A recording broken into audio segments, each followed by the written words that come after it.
Hi, ఎలా ఉన్నారు? I hope అందరు బాగున్నారు అనుకుంటున్నాను. Welcome to VKR world Telugu. Predator bad lands movie చాలా బాగుంటుంది. వీడియో లాస్ట్ వరకు చూడండి. అలాగే నా ఎక్స్ప్లెయిన్ నచ్చితే ప్లీజ్ వీడియోని లైక్ చేసి ఛానల్ ని సబ్స్క్రైబ్ చేసుకోండి. మరి ఇంకెంత ఆలస్యం, రండి సినిమా చూద్దాం. స్టార్టింగ్ లోనే ప్లానెట్ ఎటుజీ అని చూపిస్తారు. ఇక్కడ డెక్ అనే చిన్న ప్రెడేటర్ ఉంటాడు. తను వాళ్ళ తెగలోనే చిన్న సైజ్ లో ఉంటాడు. తన తండ్రి నోజ్రాకి అతనిపై అస్సలు నమ్మకం ఉండదు. తను బలహీనమైన వాడు అని. ఒకరోజు డెక్ బ్రదర్ క్వే డెక్ దగ్గరికి వచ్చి, నువ్వు తండ్రి మనసు చాలంటే జన్నా ప్లానెట్ మీద ఉన్న భయంకరమైన జీవి కలిస్కిని చంపు అంటాడు. ఈ జీవిని చంపడానికి వాళ్ళ నాన్న కూడా భయపడతాడు. నిజానికి ఇక్కడికి క్వే వచ్చింది డెక్ ని చంపడానికి. వాళ్ళ నాన్న డెక్ ని చంపు, తను బలహీనమైన వాడు, మనకి వాడి అవసరం లేదు అని చెప్పి ఉంటాడు. కానీ క్వే మాత్రం తనని చంపడు. అప్పుడే వాళ్ళ నాన్న నోజ్రా అక్కడికి వచ్చి, క్వేతో నీకు నేను ఇచ్చిన పని పూర్తి చేయలేదు ఎందుకు? క్వే మాత్రం తన తమ్ముడిని కాపాడడం కోసం వాడు వేటాడడానికి ఒక అవకాశం ఇస్తే వాడి సత్తా నిరూపించుకుంటాడు. ఎంత చెప్పినా నోజ్రా మాత్రం తన మనసు మార్చుకోడు. మన తెగలోనే వీడే బలహీనమైన వాడు, వీడి వల్ల ఎలాంటి లాభం లేదు మనకి, వీడిని చంపాల్సిందే అని ఒక ట్రాప్ ని డెక్ వైపు విసురుతాడు. ఈ ట్రాప్ లో డెక్ బందీగా కింద కూర్చుండిపోతాడు. క్వేతో వెళ్ళి వాడిని చంపి నా నమ్మకాన్ని నిలబెట్టుకో అంటాడు. కానీ క్వే మాత్రం తన తమ్ముడిని కాపాడుకోవడానికి నోజ్రా మాటని ధిక్కరించి డెక్ ని విడిపిస్తాడు. దాంతో నోజ్రాకి పిచ్చ కోపం వస్తుంది. వెంటనే క్వే పై అటాక్ చేసి డెక్ ని చంపడానికి వెళ్తాడు. క్వే మాత్రం తండ్రితో పోరాడుతూ డెక్ పారిపోవడానికి హెల్ప్ చేసి తనని స్పేస్ షిప్ లోకి తోసేసి లాక్ చేస్తాడు. నోజ్రా కోపంతో దారుణంగా అటాక్ చేసి చంపేస్తాడు. తన కళ్ళ ముందే వాళ్ళ అన్న తన కోసం చనిపోవడం చూసి డెక్ చాలా బాధపడతాడు. ప్రాణం పోయే ముందు క్వే డెక్ ఉన్న స్పేస్ షిప్ ని డైరెక్ట్ గా జన్నా ప్లానెట్ పై ల్యాండ్ అయ్యేలా చేసి చనిపోతాడు. తర్వాత కొంతసేపటికి డెక్ ఉన్న స్పేస్ షిప్ భయంకరమైన ప్లానెట్ జన్నా పై క్రాష్ అవుతుంది. కష్టపడి డెక్ స్పేస్ షిప్ బ్లాస్ట్ అవ్వడానికి ముందే అందులో నుంచి తప్పించుకుంటాడు. ఇప్పుడు డెక్ ఎలాగైనా కలిస్కిని చంపి వాళ్ళ నాన్న ముందు తన బలహీనుడు కాదు అని నిరూపించుకోవాలి. అలాగే క్వే చావుకి పగ తీర్చుకోవాలి అనుకుంటాడు. ఆ భయంకరమైన అడవిలో కలిస్కిని వెతుక్కుంటూ డెక్ తన ప్రయాణాన్ని ప్రారంభిస్తాడు. తనతో పాటు కొన్ని ఆయుధాలు తెచ్చుకుంటాడు. వాటిని రెడీ చేసుకుంటూ ఉన్నప్పుడే వెనక నుంచి చెట్లు వచ్చి తనపై అటాక్ చేస్తాయి. ఈ ప్లానెట్ పై డెక్ కి మొదటి ఫైట్ ఇది. ఈ ఫైట్ చాలా దారుణంగా జరుగుతుంది. కానీ అతి కష్టం మీద వాటి నుంచి డెక్ తప్పించుకొని బయటపడతాడు. ఈ గ్రహంలో ఎటు చూసినా ప్రమాదమే ఉంటుంది. అన్నిటినీ జాగ్రత్తగా చూస్తూ ముందుకు వెళ్తూ ఉంటాడు. అప్పుడే ముందు ఒక విచిత్రమైన మొక్కలు కనిపిస్తాయి. వాటికి ముళ్ళు ఉంటాయి. ఆ మొక్కల్ని తగిలితే ముళ్ళని గుచ్చుతాయి. అవి ఏంటో అర్థం కాక డెక్ చూస్తూ ఉంటాడు. దూరంగా ఒక సింథటిక్ రోబోట్ కనిపిస్తుంది తనకి. దాని పేరు టియా. టియా డెక్ తో, నువ్వు పొరపాటున ఆ చెట్లకి తగిలావంటే ముళ్ళు విసురుతాయి, అవి తగిలితే నువ్వు మత్తులోకి పోతావు, ఒక్కొక్కసారి పైకి కూడా పోతావు అంటుంది. అంతలో పైన ఉన్న ఒక డ్రాగన్ ఆ చెట్ల పైన రాళ్లు విసురుతుంది. ఆ రాళ్లు పడగానే మొక్కలు మొత్తం ముళ్ళను విసురుతాయి. దాంతో డెక్ వాటి నుంచి తప్పించుకోవడానికి ముందుకు పరిగెడతాడు. ఆ ముళ్ళు గుచ్చుకొని డెక్ కింద పడితే డ్రాగన్ తనని తిందామని ట్రై చేస్తుంది. అలా ముళ్ళు డెక్ కి తగలగానే కింద పడి స్లో కోల్పోతాడు. డ్రాగన్ తనని తినడానికి వస్తే టియా ఆ డ్రాగన్ ని చంపేసి డెక్ ని కాపాడుతుంది. కొంతసేపటి తర్వాత డెక్ కళ్ళు తెరవగానే టియా తన దగ్గర ఉంటుంది. నువ్వు కలిస్కిని చంపడానికి వచ్చావా? అబ్బో, నీకంటే తోపులే వచ్చారులే చంపడానికి, దాని ఈక కూడా పీకలేకపోయారు. నువ్వే మీ తెగలో పిల్లకాకిలా ఉన్నావు, నువ్వేం చంపుతావు, కానీ ప్రాణాలతో ఉండాలంటే ఇక నుంచి పారిపో అంటుంది. డెక్ మాత్రం కోపంతో, చేతిలో కత్తి లేదు, ఏస్తే నీ తల ఎగిరిపడేది, నేను వచ్చిందే దాన్ని చంపడానికి, చంపే ఇక నుంచి వెళ్లేది అని అక్కడి నుంచి వెళ్లిపోతుంటాడు. అప్పుడు టియా, నీకు కలిస్కి ఎక్కడ ఉంటాడో తెలుసా? నాకు తెలుసు, నేను తీసుకువెళ్తాను. టియా సగం బాడీ ఉంటుంది, మిగతా సగం వాళ్ళ బేస్ దగ్గర ఉండి ఉంటుంది. నేను కలిస్కి దగ్గరికి తీసుకువెళ్తాను. అలా వెళ్ళాలంటే ముందు నువ్వు నా కాళ్ళు ఉన్న ప్లేస్ దగ్గరికి నన్ను తీసుకువెళ్ళు అంటుంది. డెక్ కూడా తను చెప్పిన దానికి ఒప్పుకొని టియాని వెనక కట్టుకొని బయలుదేరుతాడు. మధ్యలో ఒక క్రీచర్ ని చూసి దాన్ని వేటాడి తినడానికి డెక్ సిద్ధమవుతాడు. కానీ అది చాలా కష్టం. ముందు ఉన్న షార్ప్ అయిన గ్రాస్ వల్ల తనకి గాయాలవుతాయి. కానీ అప్పుడే ఒక వింత జీవి అక్కడికి వచ్చి ఆ క్రీచర్ పై అటాక్ చేస్తుంది. దానికి ఆ షార్ప్ గ్రాస్ వల్ల ఏమీ అవ్వదు.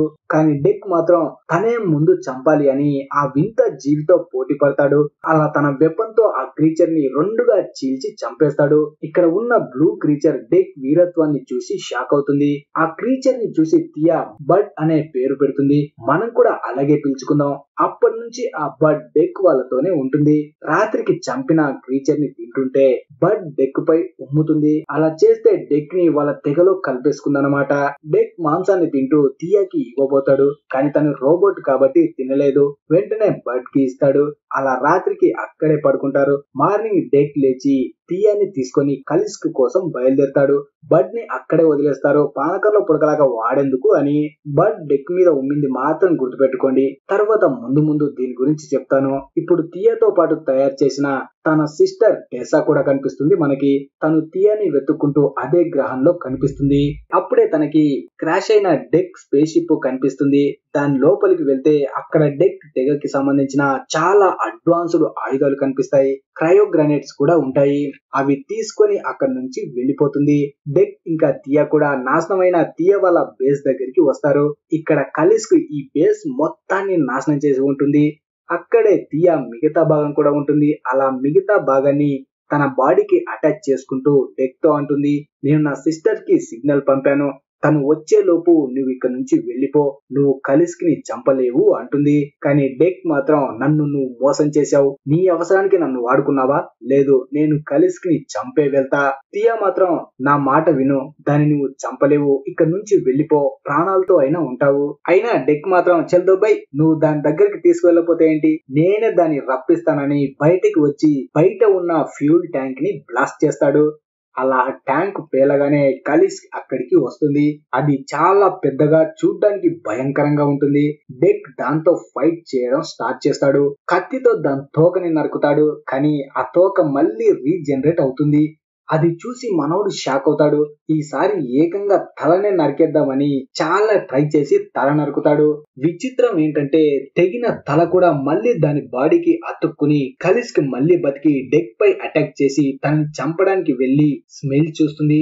ఆ స్మెల్ చూడగానే ఎంత కోపంలో తనని చంపడానికి వచ్చింది కూడా ఆగిపోతుంది. అప్పుడే వెనక నుంచి టెసా వచ్చి క్రయో గ్రానైట్స్ ని కలిస్క్ పైకి విసురుతుంది. దాంతో అవి బ్లాస్ట్ అయ్యి కలిస్క్ ఇంకా డెక్ ఇద్దరు ఫ్రీజ్ అవుతారు. వెంటనే టెసా వాళ్ళని బంధించి వాళ్ళ బేస్ దగ్గరికి తీసుకువెళ్తుంది. తనతో పాటు టెసాని కూడా తీసుకువెళ్తుంది. కలిస్క్ పై ప్రయోగాలు చేసి ఆ రీజనరేటివ్ పవర్ ని కనిపెట్టాలి అనుకుంటారు. అలాగే డెక్ పై కూడా ప్రయోగాలు చేస్తారు. కానీ టియా టెసాతో అంటుంది, డెక్ నాకు హెల్ప్ చేశాడు. తాను ప్రమాదకరమైన వాడు కాదు. తనని వదిలేయి అని. కానీ టెసా మాత్రం నేను నీ కోసం నిన్ను కాపాడడానికి రాలేదు. నా మిషన్ కంప్లీట్ చేయడానికి వచ్చాను. తన మిషన్ ఏంటంటే కలిస్క్ ని పట్టుకోవడం. టియా చాలా ఫీల్ అవుతుంది. టెస్సా తనని సిస్టర్ అనుకోలేదు అని. అప్పుడు టెస్సా మనకి ఫీలింగ్స్ ఇచ్చింది ఎందుకో తెలుసా? మిషన్స్ ని పూర్తి చేయడానికి, కానీ మనుషుల్లా ప్రాబ్లమ్స్ క్రియేట్ చేసుకోవడానికి కాదు. ఇప్పుడు టియా డెక్ కి హెల్ప్ చేయాలనుకుంటుంది. అది తెలిసి తనని డియాక్టివేట్ చేయమని ఆర్డర్ వేస్తుంది టెసా. కానీ టియా మాత్రం డెక్ అక్కడి నుంచి తప్పించుకోవడంలో హెల్ప్ చేస్తుంది. బయటికి వచ్చాక డెక్ కూడా టియాకి హెల్ప్ చేయాలి అనుకుంటాడు. కానీ వాళ్ళతో ఫైట్ చేయడానికి వెపన్స్ ఉండవు.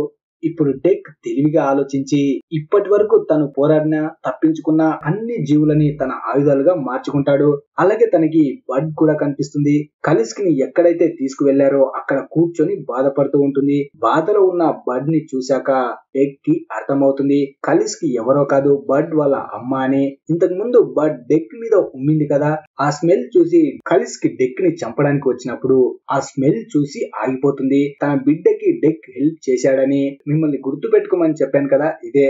ఇప్పుడు టియానే కాదు, బడ్ కోసం కలిస్క్ ని కూడా విడిపించాలనుకుంటాడు డెక్. అక్కడే టియాకి సంబంధించిన కాళ్ళు కూడా ఉంటాయి. ఇప్పుడు టియా వాటితో కనెక్ట్ అయ్యి ఉండడం వల్ల అవి డైరెక్ట్ గా టియా ఉన్న ప్లేస్ కి వెళ్తుంటాయి. వాటిని ఫాలో చేస్తూ డెక్ ఇంకా బడ్ కూడా వస్తారు. ఇక్కడ అద్భుతమైన అదిరిపోయే ఫైట్ ఉంటుంది. టియా కూడా విడిపించుకొని తన కాళ్ళని బాడీకి అటాచ్ చేసుకుంటుంది. డెక్, టియా, బడ్ ముగ్గురు అక్కడ బీభత్సం సృష్టిస్తారు. అప్పుడే టెసా అక్కడ ఉన్న పెద్ద మిషన్ ని కంట్రోల్ చేస్తూ డెక్ ని పిచ్చ కొట్టుడు కొడుతుంది. కానీ టియా వెళ్లి కలిస్క్ ని విడిపిస్తుంది. కలిస్క్ వచ్చి టెస్సాపై అటాక్ చేసి ఆ మిషన్ ని నాశనం చేసి మొత్తంగా టెస్సాని మింగేస్తుంది. తర్వాత కలిస్క్ తన బిడ్డని కాపాడినందుకు డెక్ కి థ్యాంక్స్ చెప్పడానికి దగ్గరికి వస్తుంది. కానీ అప్పుడే సడన్ గా కలిస్క్ ఫ్రీజ్ అయి పెద్దగా బ్లాస్ట్ అయి చనిపోతుంది. ఇంతకు ముందు టెస్సాని కడుపులోకి మింగేసింది కదా, టెస్సా మనిషి అయి ఉంటే చనిపోయేది. తను రోబోట్ కాబట్టి కలిసి కడుపులో బ్లాస్ట్ చేసి దాన్ని చంపి తను బయటికి వస్తుంది. మళ్ళీ టియాని కూడా చంపడానికి వెళ్తుంది. అప్పుడే వెనక నుంచి డెక్ వచ్చి తన గొంతులో కత్తి దింపుతాడు. బడ్ కూడా వాళ్ళ అమ్మని చంపిందన్న కోపంతో టెస్సాని పూర్తిగా నాశనం చేస్తుంది. ఈ సీన్ చాలా ఎమోషనల్ గా ఉంటుంది. ఒక క్రీచర్, ఒక రోబోట్, ఒక మాన్స్టర్ మధ్య ఎమోషనల్ సీన్ ఇది. తర్వాత అక్కడే ఉన్న స్పేస్ షిప్ లో డెక్ వాళ్ళ నాన్న మీద పగ తీర్చుకోవడానికి ఎతుజా ప్లానెట్ కి వస్తాడు. వాళ్ళ నాన్న ముందుకు వెళ్లి నేను సాధించాను, నాకు నీ క్లాక్ డివైస్ కావాలి అంటాడు. ఆ మాట వినగానే డెక్ ని చూసి తను నవ్వుకొని తన వాళ్ళని డెక్ ని చంపడానికి పంపిస్తాడు. ఇప్పుడు డెక్ తిరగబడిన వీరుడు కాబట్టి వాళ్ళని అక్కడే చంపేసి తండ్రితో ఫైట్ చేస్తాడు.